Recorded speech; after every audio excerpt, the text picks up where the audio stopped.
I'm Tiffany, and this is Tell Them Tiff, where you can get everything that you need to know about the latest books and some of the classics. Either way, my goal is to get you to read.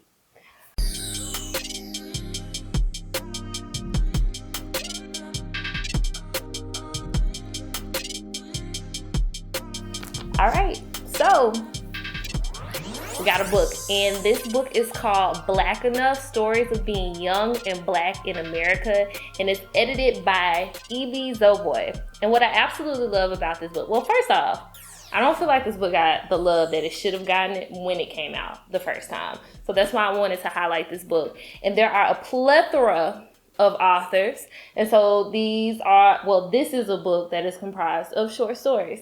Some notable names: Jason Reynolds, and also Nick Stone. And that's going to be one of the stories that I'm reading, and it's by Nick Stone. What I like about this book, and I wrote this down because I got my notes, because sometimes I forget stuff. And it says it gives a voice to young people, and it's multiple stories. What I absolutely love about being Black, we cannot be grouped into one thing. And this particular book gives voices to many different types of Black people, and it doesn't just give fire to like the traumas that we face, but it also gives fire to the things that we enjoy, like love or how to navigate relationships. And I think this is a great book for like maybe middle school or high schoolers. And I mean, I'm an adult, I've read it, and I actually enjoyed the book. So like I said, we're going to be reading a small portion from Nick Stone.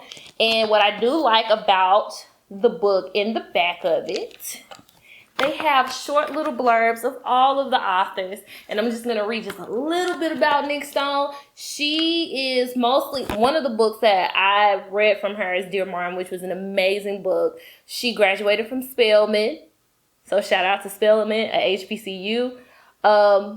And she's just an all-around good person. Go look up Nick Stone. So, let's get into the story. Now, of course, I'm not going to give you the entire story because I want you to read it. But I do want to read some of it so you can get into it. And so maybe you'll be like, maybe I want to read this. So, main character, her name is Mac Mackenzie. Her mom is a little bougie. She's a lawyer. Her dad is a banker, so she comes from money.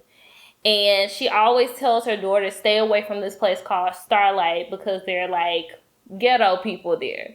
Very bougie. And she talks about her family members and how they didn't do well. And it's an interesting story. So I'm just going to read just like a short little snippet. Just a short snippet. So that way you can judge it for yourself. And maybe you'll actually go pick up the book because I definitely enjoyed it. All right, so Into the Starlight by Nick Stone. When Mackenzie Taylor was younger, she promised Mama she'd never go into the starlight. She was 10, 11, something like that. She's too distracted to remember right now. And they were passing it on the way home from Aunt Trisha's new place on the east side. Still the damn ghetto, Mama said. The letter Starlight were placed vertically on a tower-type thing at least as tall as Mac's 3-story house, and beside it, 6 drive-in theaters glow red above a list of movie titles. Mac's face lit up almost as bright as the massive marquee. Whoa, she gasps, leaning toward it as if it's drawn by a string. Her nose hit the cool glass of the back passenger side window. What is that place? Somewhere you're never to go, Mama replied. It's a place where gangbangers deal drugs and fast girls like your cousin get pregnant. That mama messy, ain't it? She turned around to look Mac in the eye. It's not a place for nice young ladies like you. Promise me you'll never go in there. And Mac did promise. She's breaking that promise right now. In fact, at this moment, Mac's not only parked inside the Starlight, she's in the back seat of the Audi Mama insisted Daddy buy for Mac's 16th birthday with Kamari Funderburk's amazing lips all up on her neck. You got to read the rest of the story. I'm telling you, it's really, really good. I also think about it. How many of us have had moms not approve of people we dated?